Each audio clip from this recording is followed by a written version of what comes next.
The next area I'm going to talk about is the world browser in the scene information bar. And the world browser is this area down here at the bottom. And remember there were 4 tabs. One of them was an objects tab, materials, library, and links. The first tab I'm going to talk about in more detail is this objects tab. Objects can be organized in this list in several ways by clicking this drop down. We can organize this by layers, names, size, or types. And if I click on names, it'll organize it by names. And if I click on size, it'll do it by size. And I'm not sure, I think it's doing it by, the smallest, the biggest to the smallest. The question I guess I have is I'm not really sure if it's doing this by polygon count, or because technically my largest polygon count is this Timber Creek 3 terrain. And I guess this clouds would have a fairly large polygon count as well. So that's something that I will probably research in the future. The next one is sort by type. So we have primitives, terrain, polygon meshes, plants, groups, lights, and cameras. And typically what we do here is we leave this at organize in layers. This is the way that we normally operate. But for whatever reason, if you need to organize it a different way to find something, this is the way that you could do that. And then in this middle area here we have layers. And if I select something like my main camera, or we'll just click on my terrain, it'll have highlighted up here what that object is, and right now it says group 1. And I can click on street and it tells me that this object type is Polygon Mesh. So as you click on things in here, it will tell you up here what that object type is. This should be another group, another Polygon Mesh. And then this down here, this area down here, is our layers list. And right now I have created 5 layers.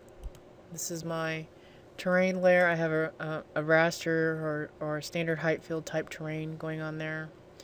And then this is my civil 3D terrain that I have here. And as I click on things in here, they highlight over here in the 3D view. And then I have my house. And then these steps that I had to model separately. And then I have a mailbox. And then this is my vegetation. It doesn't seem like that there is a lot of objects going in here. The scene looks really busy, but in this list here it looks like it's fairly simple. And it just has to do with the way that View handles plant materials. It treats plant materials as a special type of material. So we can expand and collapse layers. If you click on the name of a layer twice, like click on it once and then click on it again, you can rename it.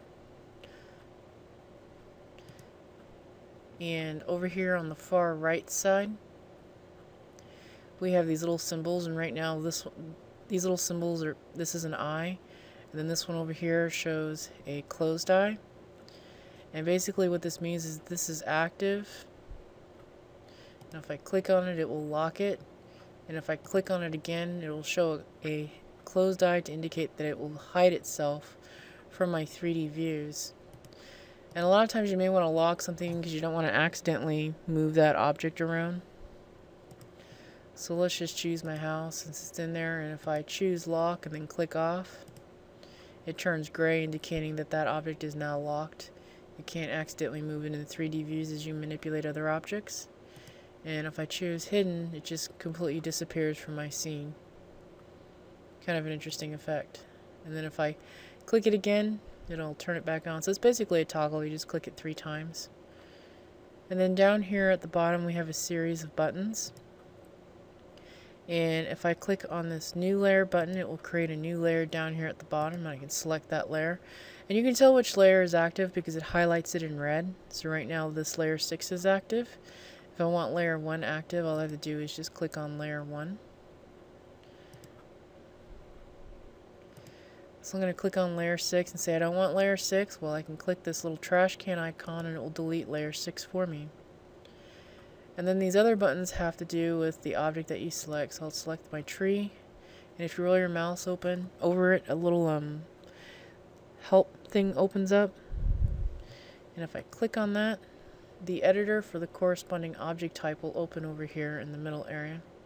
So since I clicked this button for a plant, edit selected object, it opened the plant editor. And if I click my terrain and then click edit, it will open the terrain editor. And this example project that we're looking at happens to be my capstone project that I did to get my bachelor's degree. This is a BMP implementation of meadow lawns, a different approach to versus mowing and fertilizing and watering a lot. Homeowners, I mean, what if they implemented meadow type situations, what that might look like, and that's what this is supposed to be.